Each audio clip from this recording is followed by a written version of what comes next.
Jo, ešte toto som vám chcel ukázať, ľudkovia.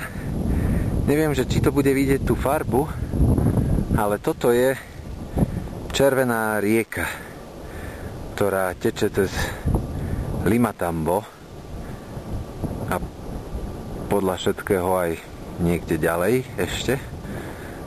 To tak rieky zvyknú, že? No. Pekné údoličko to je.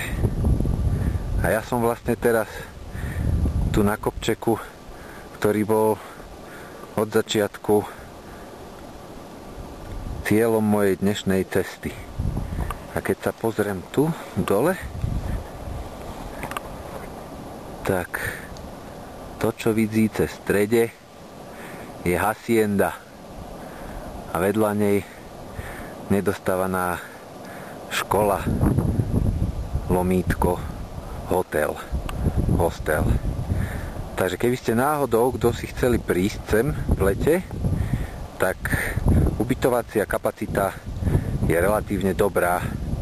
Rátam, že tak 10 ľudí sa tu kľudne zmestí a ak dovtedy peruánska ekonomika sa nezlomí, tak by to malo byť za $20 na noc.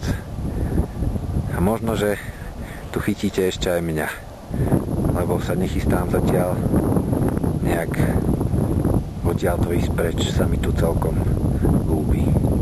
No, komu by sa nelúbilo, že hej. Takáto paráda. Takáto pamparáda. No. A tu je doga.